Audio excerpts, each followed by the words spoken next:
How do you let go of managing other people's opinions of you?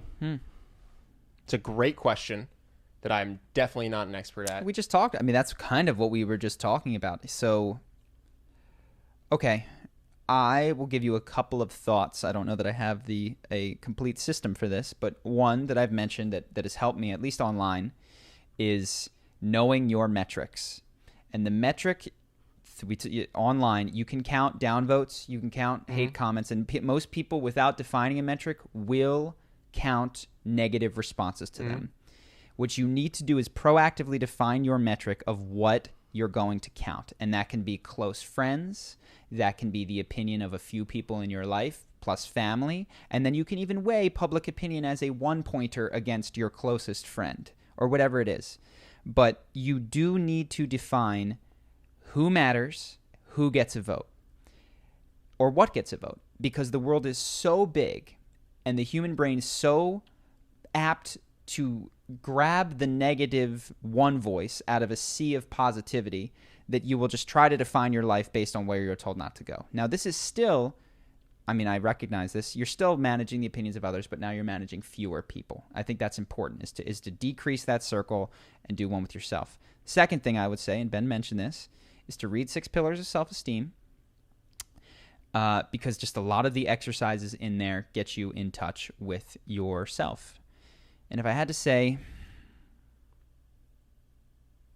if there's a third thing, well, I'll let you go. I'm still kind of formulating. Give me the question again. How do you let go of managing other people's expectations?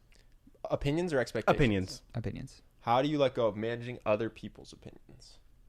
This is tough. Let me think about my own life. There's areas I've been excellent at. I wanted to become an entrepreneur. Everyone told me I was stupid, and I was very happy to just do it anyway. And then there's other areas I'm terrible at, like people having negative opinions about you as a person based on some random snippet online. So what is the difference there? Why was I able to let go of people's opinions when it came to leaving my job? Why was I able to eschew that? I guess. So go ahead. Well, certainly we did it together. I think it would have been considerably harder if you did it by yourself. So having, again, a small circle of people who matter helps. Actually, you know what I would say? And this is, you kind of said this, but define whose opinion you think is worth listening to. Mentors, family, friends.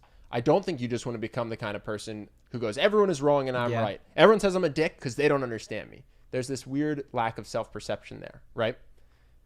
But you don't want to...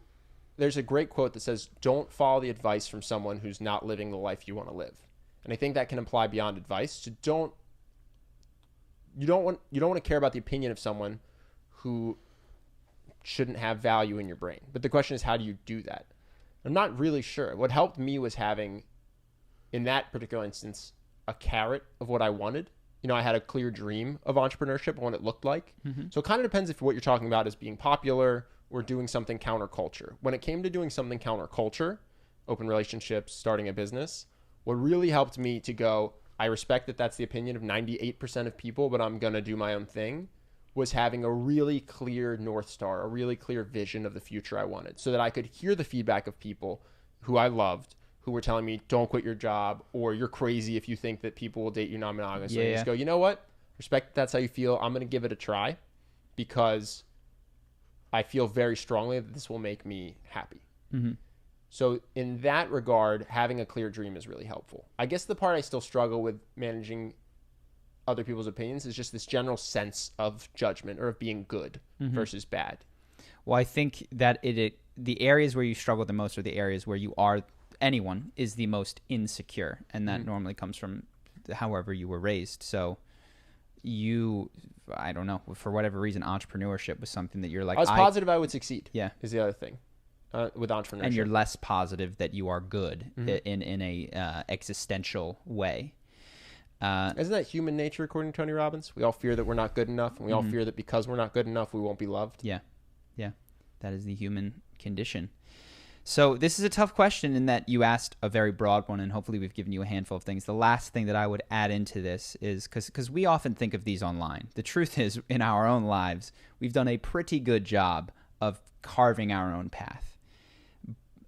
where we get the most negative feedback is on the internet.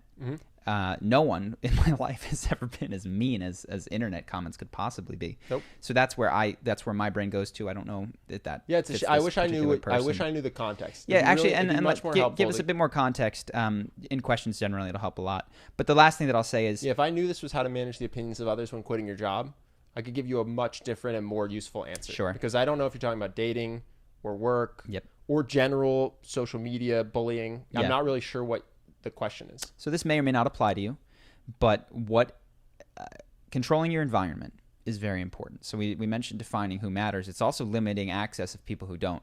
So if you're finding that you're managing expectations based on being on Instagram or being on some other social media app, you got to delete it. You got to get off of that thing. If I find, for instance, in my life that comments are negatively impacting and really steering the direction that I'm making these videos in order to try to appease some small group of people who didn't like the last one, I have to stop reading the comments. And I have to put up actual physical blocks so it can't even enter into my world. I got a charisma angle on this actually too. Sure. So what this question might be asking, again, I'm just guessing, how do you manage caring about other people's opinions? I know a lot of people that are scared to go up and talk to people.